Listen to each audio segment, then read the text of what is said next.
Hello everyone out there, my name is Tushir Jain and I welcome you all to my channel Money Plant. I hope you all are doing very good. तो guys आज की video में हम discuss करने वाले हैं कि कोई भी कंपनी अगर मार्केट में अपना आईपीओ लानी चाह रही है तो उसके लिए उसको क्या कुछ एक सर्टेन एलिजिबिलिटी रिक्वायरमेंट्स उनको फॉलो करना पड़ेगा। ठीक है, ये मैं आपको थोड़ा फाइनेंशियल पॉइंट ऑफ व्यू से बता रहा हूँ। बाकी और भी बहुत सारी लीगल फॉर्मेलिटीज होती हैं आईपीओ को लॉन्च करने के लिए, बट यहाँ पे मैं कुछ 4-5 पॉइंट्स आपके सामने लेके आया हूँ कि आईपीओ के लिए क्या कुछ आपकी फाइनेंशियल पॉइंट से रिक्वायरमेंट होती है। तो चलिए वीडियो को स्टार्ट करते हैं। सबसे पहले जो भी कंपनी अपना आईपीओ लेके आ रही है उसके पास नेट टेंजिबल एसेट्स कम से कम 3 करोड़ की होनी चाहिए in every preceding year for full 3 years. मतलब पिछले 3 सालों में हर साल में उसके पास कम से कम 3 करोड़ की नेट टेंजिबल एसेट्स होनी चाहिए। उन 3 करोड़ में 50% एसेट्स आपकी होनी चाहिए मॉनेटरी एसेट्स के अंदर। मॉनेटरी एसेट्स हो गई लाइक आपकी बैंक अकाउंट में पैसा हो गया, कैश में हो गया, या फिक्स डिपॉजिट्स में हो गया, या कोई ऐसे इंस्ट्रूमेंट्स हो गए जिनको आप readily fixed amount of money में कन्वर्ट कर सकते हैं। मैक्सिमम 50% पैसा आपका 3 करोड़ में से मॉनेटरी एसेट्स में होना चाहिए। अब ये जो 50% वाली लिमिट है मॉनेटरी एसेट्स वाली, वो एप्लीकेबल नहीं होगी अगर आप आईपीओ ला रहे हैं through offer for sale. Like अगर गवर्नमेंट अपना कोई भी स्टेक डाइल्यूट कर रही है, प्रोमोटर सेल कर रहे हैं, उस केस में ये 50% वाली लिमिट एप्लीकेबल नहीं होगी in case of IPO done through offer for sale. Second point आता है आपका कंपनी को एवरेज ऑपरेटिंग प्रॉफिट कम से कम 15 करोड़ का होना चाहिए पिछले हर 3 सालों में।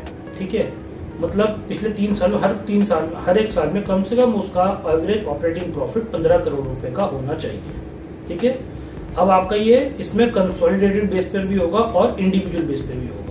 दोनों कमेंट करके देखा जाएगा इसमें। फिर तीसरा पॉइंट आता है नेट वर्थ का। उसके पास कंपनी जो लॉन्च करे उसका नेट वर्थ कम से कम 1 करोड़ रुपए का होना चाहिए पिछले हर 3 सालों में। तो प्रीसीडिंग 3 इयर्स में हर साल उसका जो नेट वर्थ है कम से कम वो 1 करोड़ रुपए होना चाहिए, calculated on standalone and consolidated basis. फिर फोर्थ पॉइंट इसमें आता है, अगर जो कंपनी आईपीओ लेके आ रही है उसने अगर पिछले साल अपनी कंपनी का नेम चेंज किया है तो उस नेम चेंज की वजह से कम उसको 50% रेवेन्यू मिला हो अपने जिस साल नेम चेंज किया है उसी साल में। जैसे फॉर एग्जांपल कंपनी ने इस साल अपना नेम 2023 में नेम चेंज किया, तो 2023 के अंदर उसको नेम चेंज करने से कम 50% जो रेवेन्यू है जनरेट होना चाहिए due to that name change, calculated on standalone and consolidated basis. ठीक है, ये आपका एक और पॉइंट हो गया।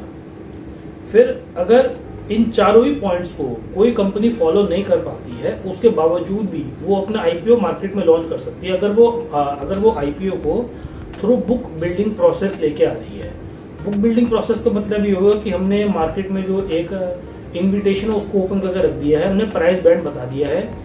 प्राइस बैंड पे जैसे आपकी डिमांड सप्लाई आती है उसकी बेस पे प्राइस डिसाइड होता है। तो अगर बुक बिल्डिंग प्रोसेस पे ला रही है तो वो ला सकती है कंडीशन फॉलो ना करने के बावजूद भी, एंड उसने एटलीस्ट 75% जो नेट ऑफर है अपने आईपीओ का वो दिया हो QIBs को, यानी क्वालिफाइड इंस्टीट्यूशनल बायर्स को। यानी कंपनी को अगर 100 करोड़ की कैपिटल करेक्ट करना है आईपीओ अमाउंट, तो 75 करोड़ का ऑफर उसमें सिर्फ और सिर्फ अकेला क्वालिफाइड इंस्टीट्यूशनल बायर्स के पास ही जाना चाहिए।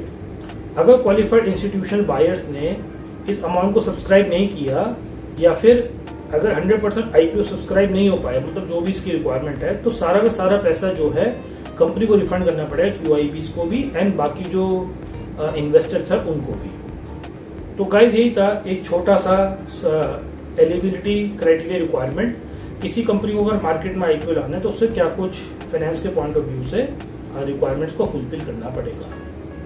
तो गाइस यही था इस वीडियो में। ये वीडियो आपको कैसी लगी जरूर मुझे आप उस चीज़ के बारे में पूछ सकते हैं, बता सकते हैं। कोई भी कमेंट्स हैं इस वीडियो से डाउट से रिलेटेड उस चीज़ के बारे में आप फ्रीली मुझसे कमेंट सेक्शन में पूछ सकते हैं। तो गाइस इसी प्रकार की इंफॉर्मेटिव वीडियोस के लिए बने रहेगा मेरे चैनल मनी प्लान के साथ। Thank you so much.